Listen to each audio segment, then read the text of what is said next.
Hey guys, I'm Kai from Lucas Land Royals. Hope you're doing well. And in today's video, I'm going to give you a tour of this snake room. Now, you know I have a small room, so there's not going to be much walking involved in this tour. It's pretty much just going to be me standing or sitting right here in this very spot, and then just changing the camera angle so you can get various views of this room. So you're going to see all of my custom built racks, and I'll talk a little bit about why I build these racks and how I go about using some of these racks.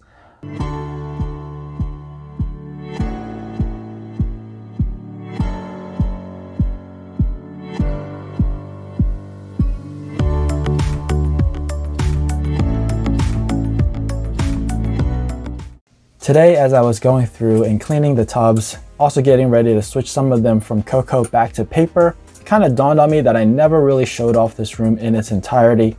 And you guys know I have the expansion going on, so who knows if that's going to impact this room in the future, if at all. Hopefully not, but if it does, I kind of want to have something to look back on to see what this room used to look like. So I thought I would document that as well as put it on film and kind of go through all the racks and just kind of show you what I've done and how the rack building has progressed and evolved over the last 2 years. So let's take a look. So I'll go ahead and start off over here with my 28 quart racks. So I got 2 racks over here and they look virtually identical, but there are some minor differences. This is the version 1 and over there is the version 2. I'll go over some of the differences between the 2 versions throughout this video. This one, like I said, is the first one I built. It held 7 tubs. So count from the bottom, there were 7 tubs. And you can see it stopped right there. So just shy of the 8th tub. So I couldn't fit this one in there because the sidewalls weren't tall enough. I ran out of material to put an 8th one. Later on, I did get more material and I added this piece here, and that other little piece over there. I was able to add an 8th tub. And then when I ran out of space for my adult snakes, I extended it even further to 10 high. So this rack holds 10 adult females right now. So now we move on to the other rack, and this again is a 28 quart tub rack. And I built a 4 high starting from this point. You can see the seam there. This down holds 4 tubs. And oh, by the way, all of my racks sit on a base that I build out of lumber. These are 2x4s, and I showed you how to do that in one of my videos. They all sit on casters.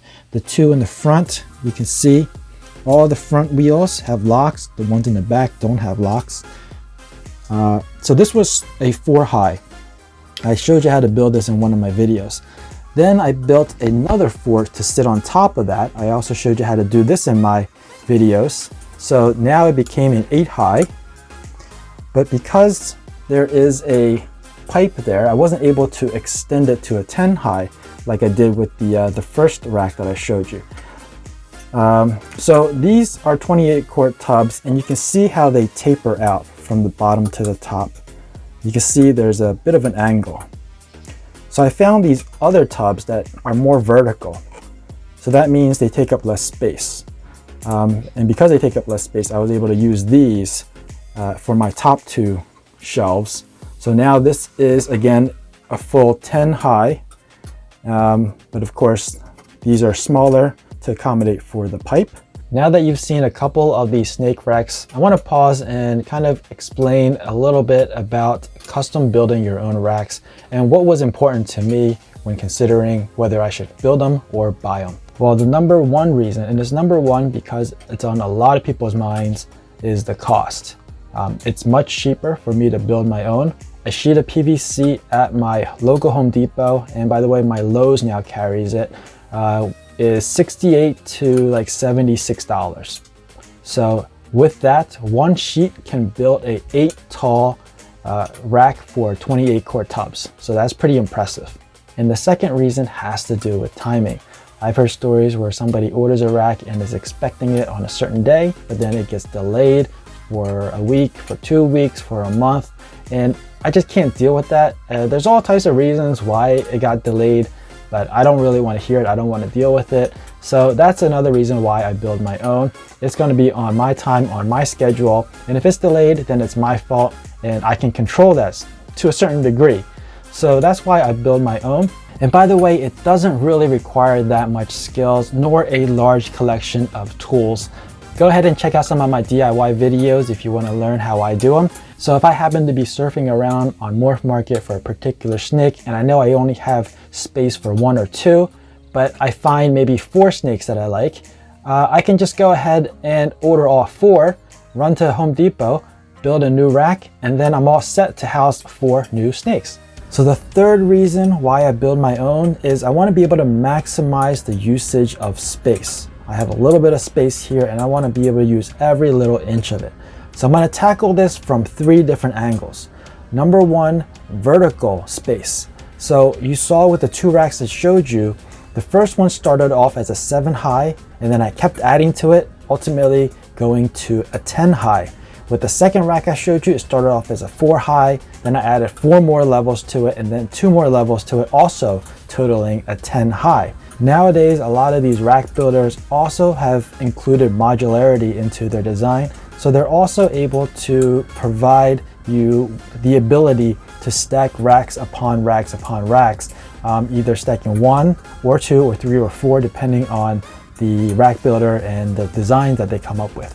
Now the second angle is horizontal space. So let's say you have 47 inches of wall space and you go and you look for racks and you find the perfect one that's, you know, the color you want and it's perfect for your snake, it's in your price point, and it's 16 inches wide.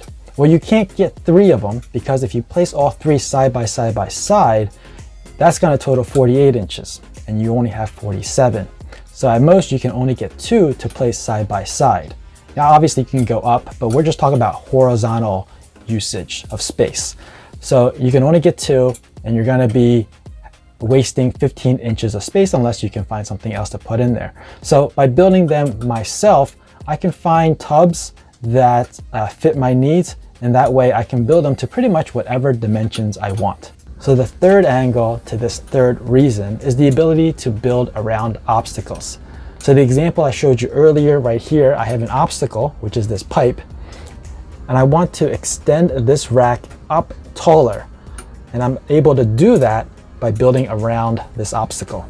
And the fourth reason is, well, I just want everything to look white. Now, before we go on any further, I just wanted to show this girl off to you. Bam! This is a super pastel desert ghost female that I produced last season.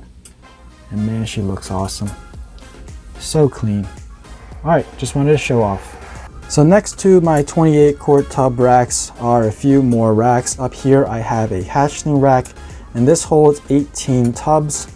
Below that I have a grow out rack, and in this case some of the males that are ready to breed, their breeding size.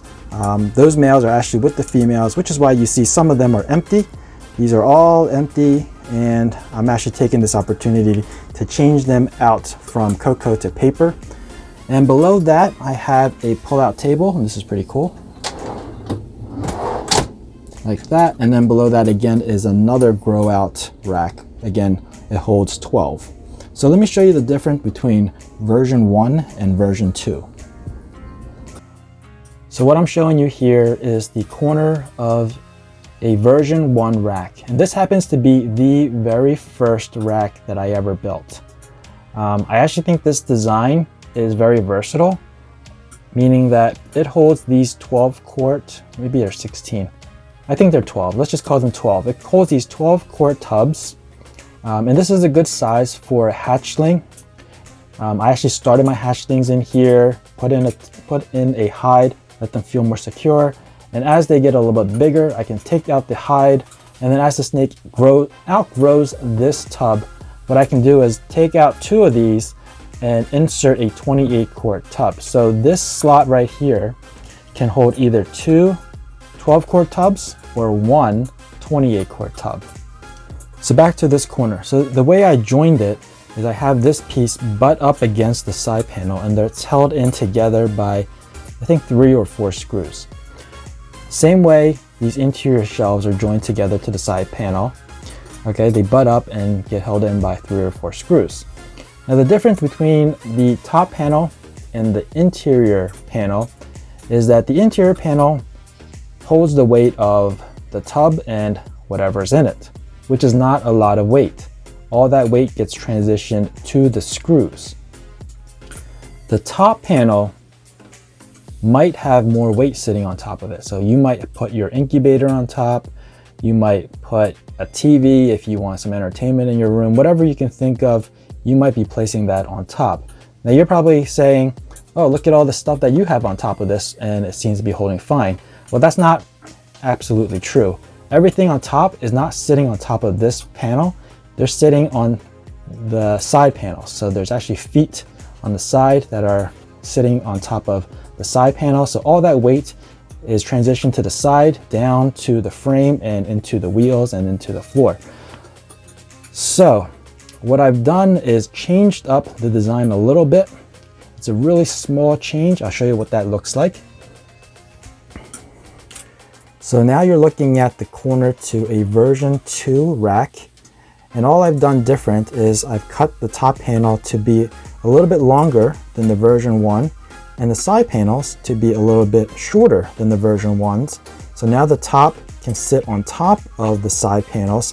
This way, any weight that's sitting on this rack gets transferred over to here, down the side panels, and ultimately to the bottom panel. And you can see the bottom panel is attached in the same way as the top panel so that the weight comes down and then evenly distributed across the bottom of the entire rack.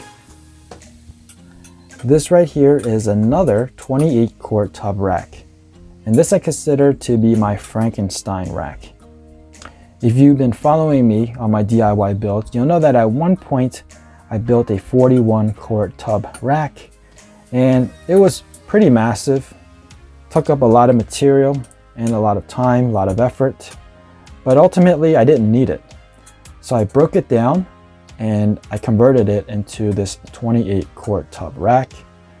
And later on, as I ran out of space, I added 2 more shelves up at the top. You can see that at this point, this was the 28 quart, top of the 28 quart tub rack after I converted it from the 41. And then up here are the 2 additional shelves that I added after I ran out of space. So right now you can look inside and you can see that I have this kind of off-white paper and newspaper, and I have cocoa sitting on top of it. That's kind of how I went through the winter with all the different substrates. But as the weather is getting warmer and when I turn the heat off, I'll be converting all of these completely back onto paper. So moving over from that 28 quart tub is another 28 quart tub rack. And this is the most recent one that you've seen me build. I've actually built more after this one, but this is the last one that I put on my channel. And this is also another 28 quart tub rack. Again, I'm using the slightly smaller tubs, smaller being that the sides are more vertical and less tapered. So sorry for the tight angle, but it's really hard to film this one because the space is limited and this is really the only angle I have.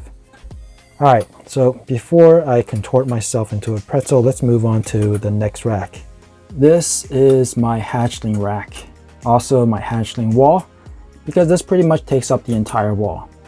You can see it's 4 across. It's actually 12 high. I had to build it in 2 sections, 4 by 6 high and then 4 by 6 high again, and then stack one on top of the other. I actually showed you how to do this entire rack on one of my videos. It's actually broken up into 2 parts. So yeah, this is a really, really cool rack and it holds a bunch of hatchlings, which I totally needed because last season I had a lot of hatchlings, so many hatchlings, in fact, that I had to then, even though this is 12 high, and it actually stopped right there. You can see this was the top of the 12 high. I had so many hatchlings that I had to extend it even higher. So I added 4 more levels up there. You know what? There's actually one more rack. I totally forgot about it because I didn't even use it last season. Let me go ahead and show you that last one. So before we move on to the last rack, I just want to show these guys off. Boom, look at that. Gorgeous, gorgeous animal. That's what I'm looking for. And then moving on, you ready? Boom, again. Check that out. Does she have some poop on her face? Ugh, that happens. And boom, for a third time. This is the big boom. This is the dreamsicle. It's the only dreamsicle I made last season. Looking for some more this season. Cross my fingers for that. And you guys ready for this last one? It's about to get real, man. It's about to get real. It's real. That's what you get when you deal with snakes. You got to clean up their poop and their pee and their shed. But it's well worth it. Check that out. All right, I got to get that cleaned out. Right above the two 28 quart tub racks that I showed you in the beginning of this video is another hatchling rack. So this holds a total of 12 tubs. And this is what I consider my overflow rack. So if I get more hatchlings than I expected, this is where they would have gone. Now I didn't have to use this last season, luckily, but this season I think this might come into play just because I have more hatchlings in my hatchling rack to start out with. So yeah, this might have to be used. It is a bit of an inconvenience just because it sits so high, but I am ready to use it if I have to. So guys, that was the snake room tour, and I'll do a 360. Whee! All right, so that's about it. As always, thanks for watching. Please share, and I'll see you guys next time. So that was the snake room tour, and I'll do a 360 spin around. Ow!